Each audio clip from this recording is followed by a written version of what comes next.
Halo teman gue, kembali lagi bersama gue BJ dari The Gadget Whisperer. Kali ini gue akan ngebahas mengenai review Mavic Air 2 Basic yang kemarin gue unboxing. Gimana hasilnya? Kita lihat setelah yang satu ini.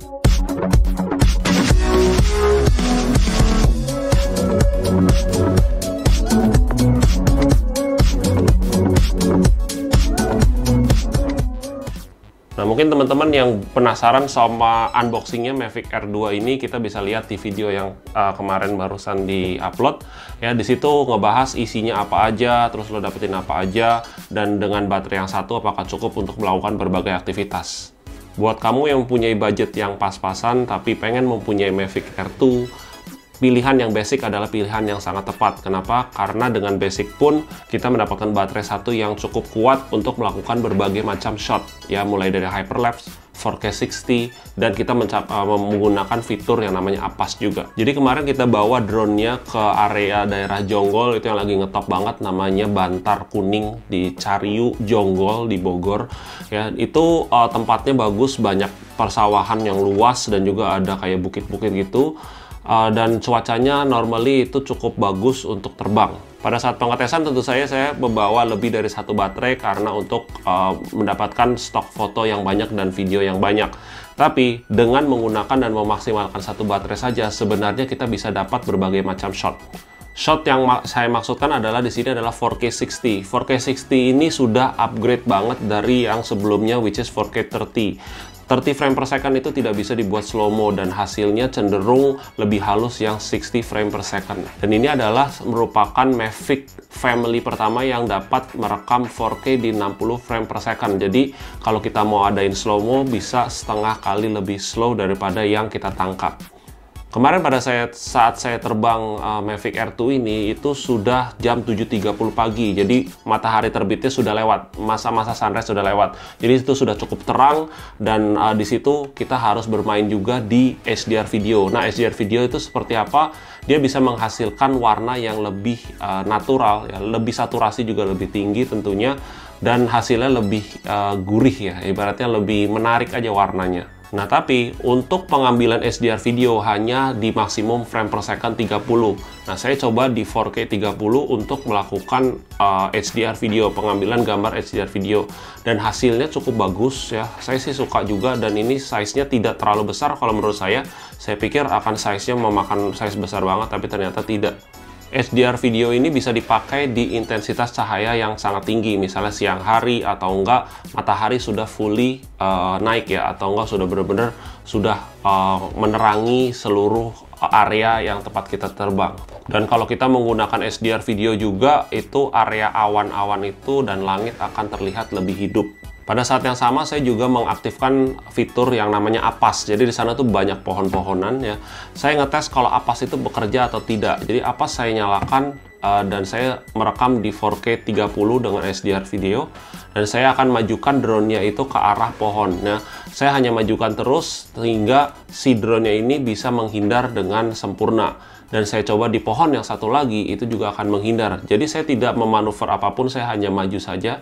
Drone itu akan bergerak dan menghindar, mencari celah untuk tetap maju. Teman-teman yang belum tahu APAS itu apa? APAS itu adalah Advanced Pilot Assistance System. Di situ kalau dari menunya kita bisa aktifkan, ya, supaya si drone ini bisa paham akan apa yang ada di depannya. Dia 3D mapping dulu area yang ada di depannya. Kalau misalnya ini menghalangi, dia akan mencari celah untuk dilewati. Bahkan celah-celah kecil pun dia masih bisa masuk. Artinya kalau ada ranting pohon yang menghalangi di depan dan celahnya itu ada di bawah, dia bisa turun ke bawah dan tetap maju.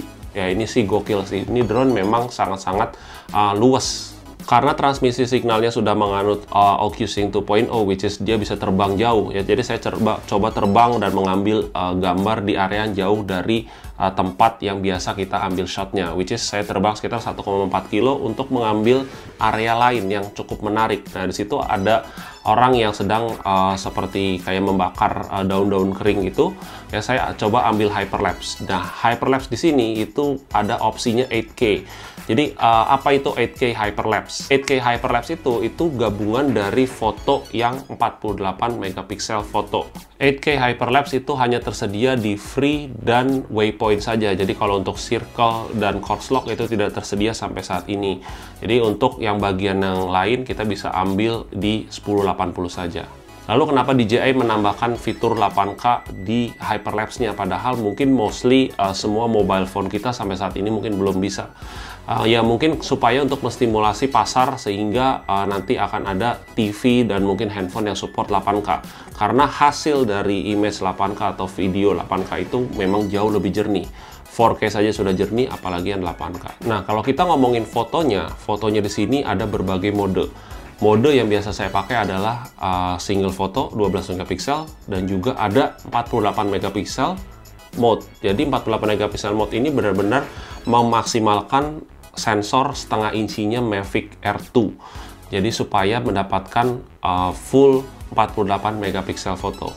Dan satu lagi adalah smart photo. Smart photo menjadi favorit supaya untuk orang mengambil gambar dalam siang hari ataupun malam hari. Jadi kalau siang hari dia akan mengaplikasikan HDR-nya, kalau malam hari dia akan memakai yang namanya Hyperlight supaya exposure time-nya lebih panjang dan hasilnya akan lebih memuaskan. Tidak lupa juga di mode semua foto ini ada yang namanya mode RAW.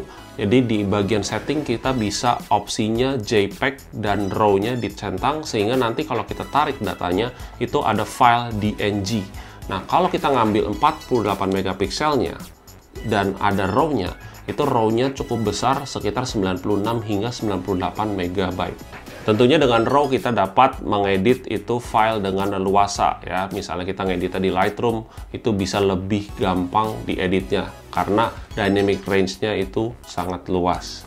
Dengan flight time yang lebih lama, drone ini dapat terbang hingga 34 menit. Ya, anggaplah realnya itu sekitar 26 menit karena sisanya kita memang harus untuk pulang ya, OTW pulang.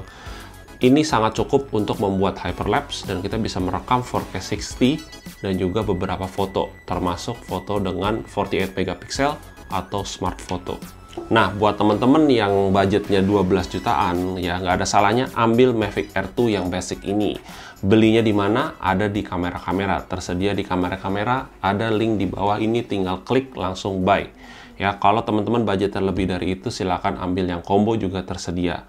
Ya, tunggu apa lagi? Langsung beli Mavic Air 2 basic atau kombonya. Jika merasa terbantu dengan video ini, silakan tekan like buttonnya. Jangan lupa juga subscribe dan juga loncengnya ditekan.